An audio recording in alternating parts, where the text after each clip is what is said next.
Over the last 20 years, we've seen Zack Snyder adapt many novels, comic books, and classic movies with some pretty good results. Yet when he's building his own universes, the results are a bit inconsistent. However, this time Mr. Snyder has decided to branch off into the sci-fi fantasy space universe and taken all the guesswork out of the process by using the tried and true method of copying everything already popular with Rebel Moon Part 1: A Child of Fire.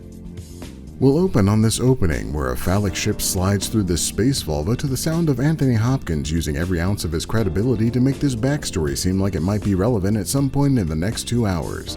Soon you'll meet the protagonist, a humble farmer that loves her job so much she sniffs the dirt at any given opportunity. This small farming village has found success in using manual labor to grow food in this universe of near instantaneous futuristic space travel and celebrates by telling everyone to go have implied off-screen sex. But their sex celebration is short-lived because a dangerous-looking spaceship is now aggressively looming on the horizon, and our farmer fatale dramatically runs to ring a bell to get all of the people already standing outside to come outside and observe the aggressive looming.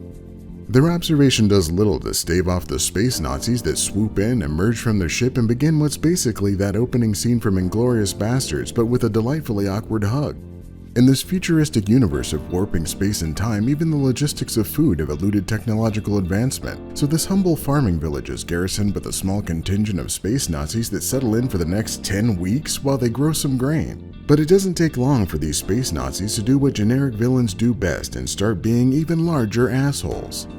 When they come after the innocent village water bucket carrier and beat up the one soldier that tried to defend her before he subsequently vanishes from the movie, the humble farmer protagonist decides to take action and reveals she's not just a humble farmer. Now we can dive into the intense bloodless PG-13 combat with chopping axes and goop-shooting guns blasting the life out of space Nazis to rescue the innocent and ensure that this group of a few dozen farmers is going to war with those guys that can blow them up from space.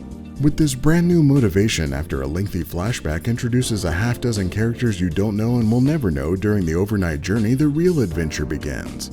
Our super soldier humble farmer and this completely useless guy head into town to the local hive of scum and villainy to meet a slideshow variety of neat aliens and see someone get carried off by the sculpture from Beetlejuice. But soon violence breaks out and we end up meeting Han, Kai, who conveniently has the ship needed to progress the story and conveniently will work for virtually nothing. Conveniently. Now it's time to Ocean's 11 together a squad of A-Team figures collected from around the galaxy. We'll start with a blacksmith who I thought was this guy from Game of Thrones but is actually a completely different guy from Game of Thrones. He has the incredibly versatile power of taming griffins and will do that to earn the freedom to join this suicide mission. Then they're on to a dystopian cyberpunk city where they find a woman wearing a terrible hat that reveals her power of lightsabers to kill a giant spider while the useless guy continues to be useless on the side. They'll even pick up Jaimon Hansu, who delivers the most believable performance of not wanting to be part of any of this. However, Sofia Boutella strings together a collection of sentences that almost make it seem like she's in character and convinces Jaimon to join the movie and say upwards of 5 lines for the rest of the film. Now they can venture off to finally meet up with the actual rebels this movie is titled after, where you'll be introduced to Cyborg migrating over to this movie and giving his best Agent Smith impression. But here, Useless Guy finally finds his purpose and convinces Cyborg to join their cause using nothing but his face.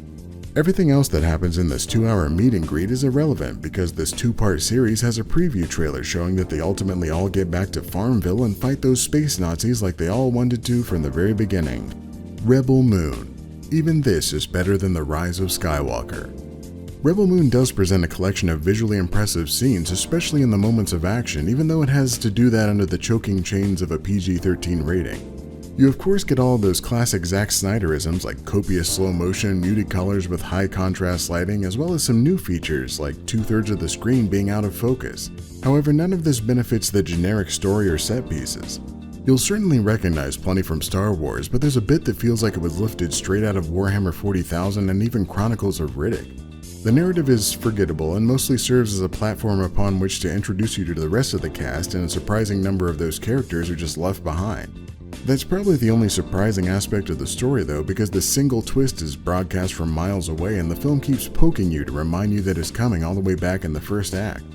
Despite grabbing so much from the original Star Wars movie, it doesn't do anything that made that franchise take off. While Star Wars was ultimately part of a trilogy, it worked as a self-contained experience that people loved. What little is accomplished in developing the narrative and trying to give it impact is almost immediately undone by the end of the movie. It's a movie built specifically to start a franchise, but it doesn't make me want to watch the rest of the franchise. Maybe by the time April rolls around, if nothing else is happening, I'll sit down to see if Zack Snyder can make something that's more than just a few neat action scenes scattered across the low-quality imitations of scenes from better science fiction films. But until then, Rebel Moon Part 1: A Child of Fire is getting the abbreviated score of bad. If you'd like to see more hot takes, warm satire, and tepid commentary about video games, make sure to like this video and check out my other abbreviated reviews.